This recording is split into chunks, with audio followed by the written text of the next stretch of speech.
los 80 era muy difícil de acceder, solamente había una manera que era a través de la Ruta 9 y por un camino bastante dificultoso, a tal punto que había una persona conocida como el caminero, encargada de mantener ese camino viable, con una empresa de ómnibus llamada El Faro, que comunicaba a José Ignacio con el mundo, en este caso con San Carlos, un ómnibus conducido por el titular de la empresa, Rosendo Núñez, y su hijo Nuble. Ese ómnibus que era el encargue de la aspirina, del algodón, de la galleta y del diario, porque no había otra manera o tenías que agarrar el auto e irte hasta San Carlos o Maldonado o Rocha, o confiar en la memoria de Rosendo, porque nunca anotaba nada, era genial, pero sin embargo cumplía y metódicamente traía el suministro y los víveres a los almacenes y los encargos a los veraneantes o propietarios o locales. ¿Cómo era ese colectivo? Ese colectivo era genial, era la típica bañadera, era unos ómnibus viejos, de los que yo llegué a conocer en Montevideo, con la trompa, los Leyland, con una abertura atrás, con la puerta de atrás que abierta, con la puerta de adelante, ¿no?, que se abría con la manija, y con la valija arriba del techo donde se cargaba los bolsos, las valijas de la gente que venía, así como recogía la producción de la gente que vivía, porque José Ignacio era una aldea de campo sobre la playa, con unas pocas casas y una cantidad de campitos que rodeaban a esa península, así como dos o tres campos grandes, ¿no? Pero la mayoría eran pequeños productores que o abastecían José Ignacio en la temporada, en el verano, o iban a vender su producción a la feria o al mercado de San Carlos. Y ahí iba entonces el ómnibus de Rosendo, cargado de gallina, huevos, chancho, las bicicletas, lo que fuese necesario. Rosendo cargaba y llevaba a San Carlos, así como la carta, era el correo, hacía de todo. Ese mismo ómnibus, esa bañadera, esa empresa, unía Garzón con San Carlos. Es decir, que Nuble y Rosendo tenían la ruta por el camino Eugenio Sáenz Martínez hacia San Carlos, y también tenían la ruta a Garzón, un pueblo en el medio de las sierras, hoy tan mediático, y era el único contacto, eso sí, que tenía Garzón con el mundo, ese ómnibus que llegaba y que levantaba a la gente para llevarla a San Carlos a cobrar la jubilación, a traerla de nuevo, la galleta, los encargos. No, realmente era una aventura solamente subirse y pasear en el ómnibus de Rosendo, ya sea en el viaje a Garzón o en el viaje al Café 18 en San Carlos, ¿no? Muy, muy divertido. Ese viaje que era donde iniciaba, es decir, uno iniciaba su verano, si no venía en auto, justamente en la Honda que venía de Montevideo hasta San Carlos, bajarte de la Honda, ir caminando hasta el Café 18 y ahí tomarte este ómnibus que podía llegar a demorar una hora, dependiendo del día, cómo estaba el tiempo, que no se recalentara el motor, que el camino no estuviera cortado. Es decir, había una cantidad de factores que eran los condicionantes del horario y de la posible demora o llegada en hora del ómnibus de Rosendo, ¿no? Nunca menos de media hora, yo creo que media hora fue el récord absoluto de la historia. Muy, muy divertido. Ese verano que empezaba con Rosendo y que seguía en el día a día con la mañana y la cola frente a la casa de uno de los vecinos, los barrios, con las botellas en aquella época de aguasalus o de Coca-Cola o de lo que fuese, a que te pusiesen del tarro de leche que traían del campo directamente, la leche que cargabas para desayunar, eh, la espera del carro que venía con la carne y el pedazo de capón o de vaca, para hacer los churrascos o el asado, eh, la espera de otros vecinos, ¿no? Así como nombreaba a los barrios, también los Aipurú, que podían venir con la producción de su campo de zapallos o de papas. No, un José Ignacio realmente muy lindo y claro, ¿quién no iba a tener ganas de preservarlo o mantener por lo menos el espíritu, ¿no? Eso mezclado con los Riera, el almacén del lugar donde me acuerdo la primera vez que llegó la mesa de Casín, ¿no? Además del almacén, la barra para tomar un trago y la mesa de Casín. Fue una revolución, ¿no? En el lugar donde paraba Rosendo, y tener un programa, el Parador Santa Teresita, de una familia que venía o que vino de Durazno, los Bertalmío, y que abrieron este parador, que marcó historia y muy conocido después por el omelette de algas, que fue como el icono de José Ignacio. Eh, mm, Realmente, uno se pone a pensar la cantidad de cosas que suman, y gente que aportaba para que José Ignacio fuese lo que era, ¿no?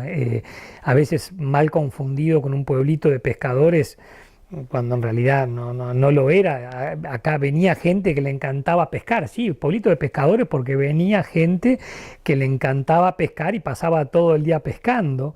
Pero no era un pueblo como podía ser la propia Barra, o como pudo haber sido la Barra, o como pudo haber Punta del Diablo, digamos, donde realmente había familias de pescadores establecidas y viviendo de eso, ¿no? Acá había pescadores artesanales, pero no era realmente el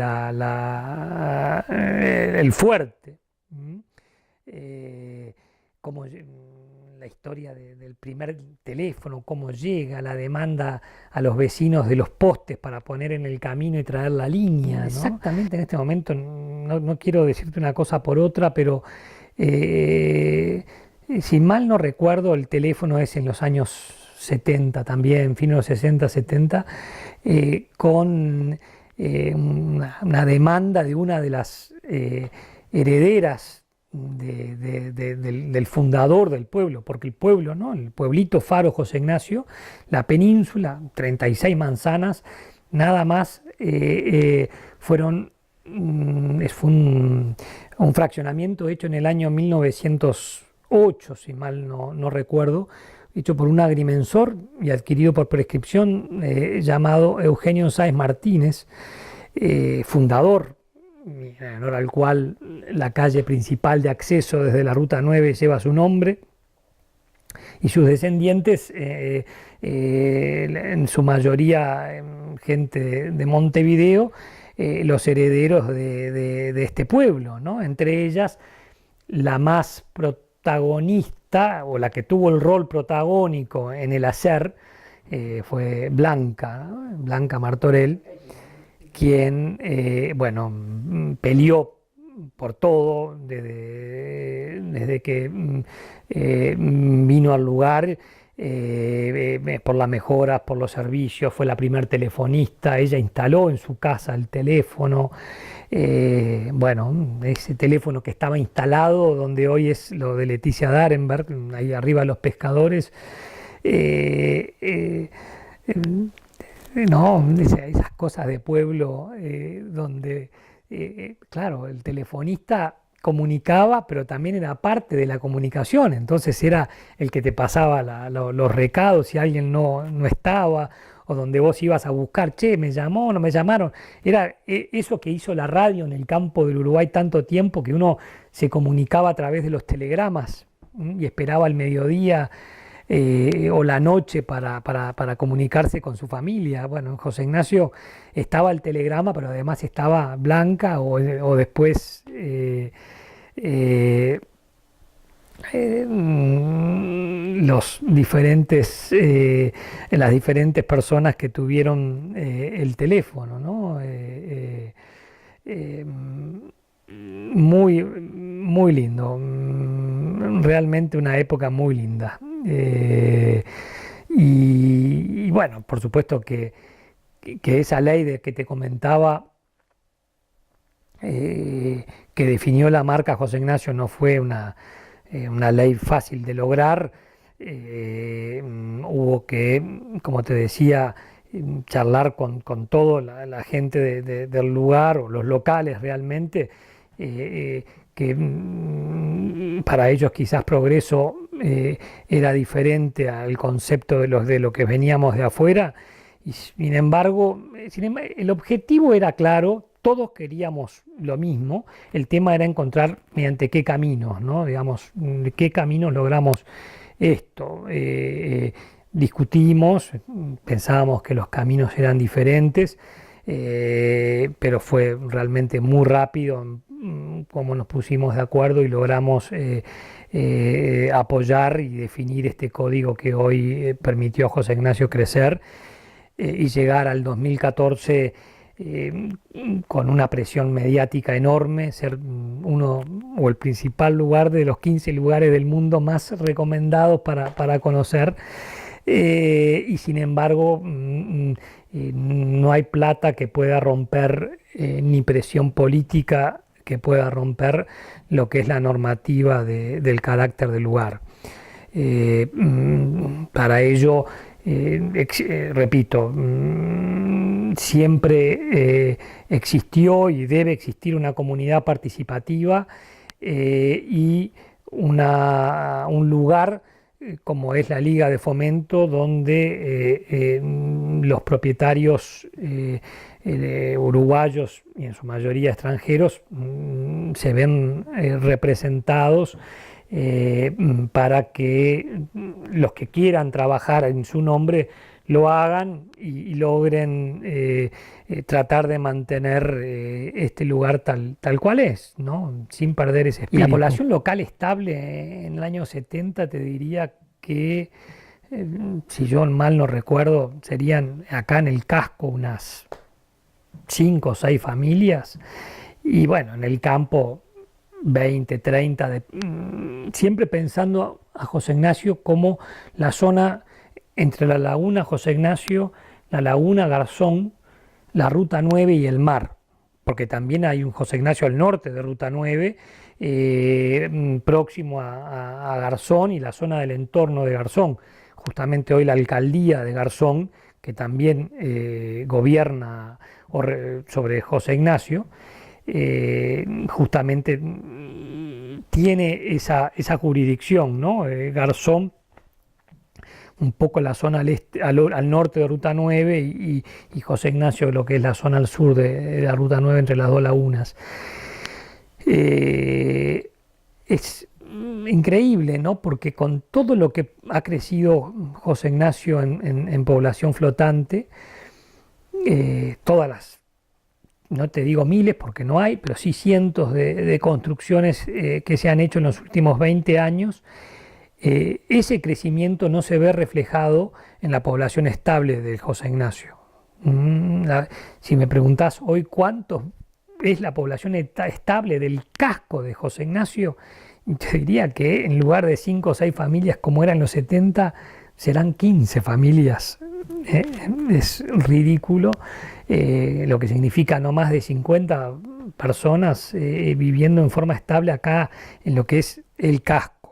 Sí ha crecido en muy diferente manera los alrededores del casco, La zona del bosque, un loteo que se hace en los años 50, que es la Juanita, donde hoy sí hay una población estable que vive en invierno muy, muy grande, población que puede superar las 200 personas, y donde básicamente está la mayoría sí, de la gente que trabaja o presta servicios en el pueblo, ¿no? Además de, por supuesto, propietarios y veraneantes.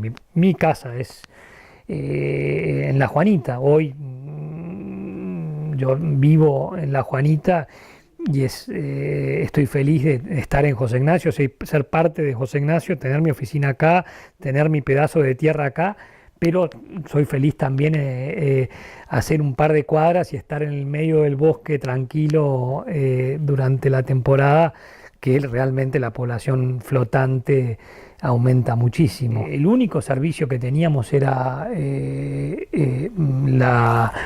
teléfono, como te comentaba.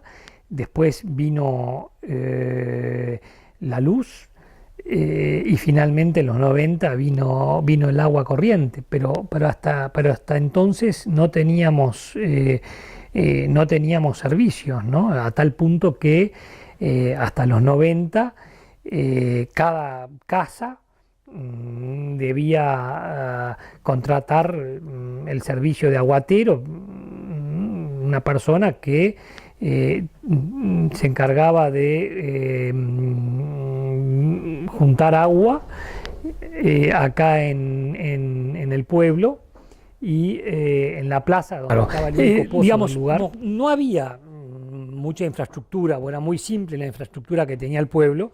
La intendencia había hecho un pozo de agua en la plaza, donde estaba también la cancha de fútbol. En el pueblo, la plaza era el punto más alto. Y ahí entonces nos juntábamos cuando no era en la playa a hacer los picaditos, y estaba también el pozo que se había hecho, el lugar donde venía la gente con su bidón de agua para tener el agua potable, o directamente contrataba, como te decía, el servicio de aguatero que lo fueron prestando diferentes vecinos a lo largo de la historia. Techera, Serpa. Esa gente vivía de ese servicio, así como de otros oficios que solicitaban los veraneantes durante la temporada, ¿no? Arreglar un cerco de paja, cortar el jardín, hacer un asado, pero el servicio de aguatero fue algo que venta. Sí, increíble, ¿no? Te diría que hasta el año 92 hubo diferentes personas que encontraban una manera de sobrevivir prestando ese servicio y venían con un carro. No había nadie, ninguna institución que lo contratara, simplemente era una idea, ¿no? Un buen negocio vender agua. En realidad, como no puedo vender agua, dame una propina, pero una propina que estaba tarifada. El carro de agua costaba 10 pesos, 50 pesos, no me acuerdo, y llevaba un carro muy divertido, esos toneles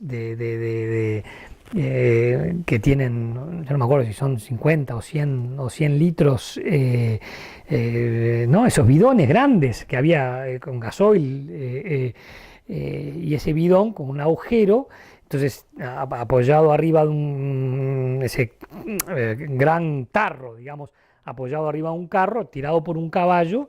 Por supuesto que José Ignacio no era una recta, entonces cargaba en la plaza, pero después había que bajar o había que subir, y vos imaginate aquel tarro cómo iba, saltando agua para todos lados. Claro, salía un tarro lleno, pero llegaba un medio tarro, ¿no? Ese medio tarro, bueno, te lo volcaban en el aljibe, lugar donde también se recolectaba el agua de lluvia. La única manera de tener agua potable, así que la mayoría de las casas tenía aljibes. Si el tiempo ayudaba, no había necesidad del aguatero.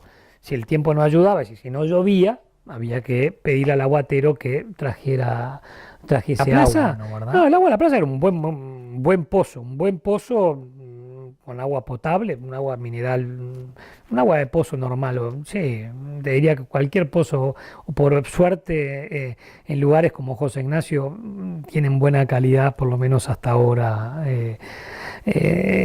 No era agua ni salobre, ni arcillosa, era agua de pozo. Claro, digamos, porque bueno, José Ignacio no era no era una península o una punta estatal, ¿no? Esto era propiedad privada, y el faro, en lugar de ponerse en el punto más alto, como la mayoría de los faros están en todos lados, se puso en la punta más saliente, pero que no era, era propiedad fiscal porque está en la costa, ¿no, verdad? Está sobre lo que es el área o la jurisdicción costera. ¿Mm?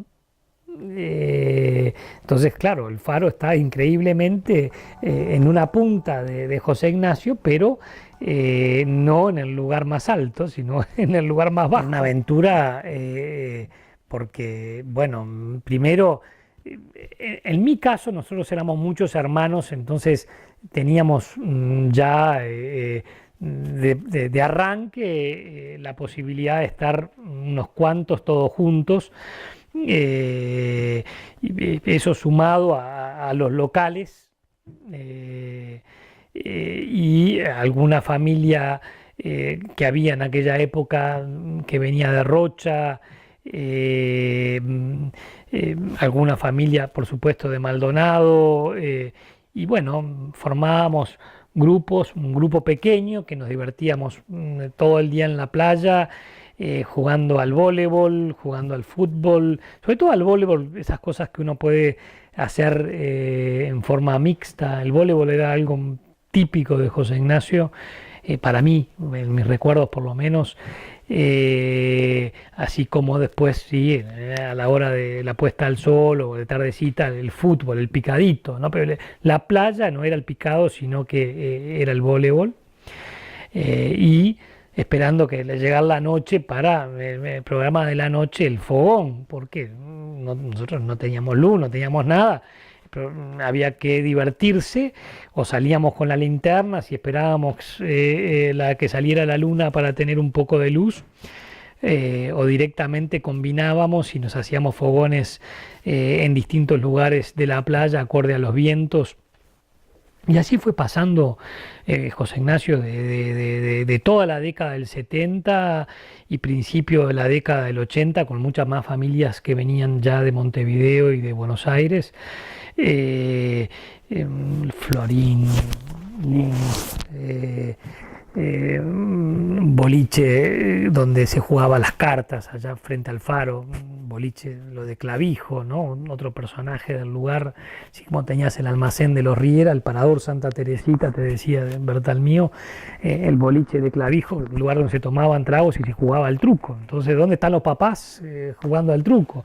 ¿Dónde están los nenes? En la playa con el fogón. ¿Dónde están los nenes cuando crecían?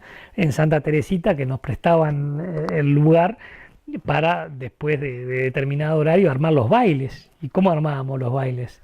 Íbamos con un tocadisco a pila, un aparatito así, 4 o 5 pilas grandes, que dependíamos que Rosendo se acordara de traerlas de San Carlos, porque si Rosendo no traía en el ómnibus las pilas no había música.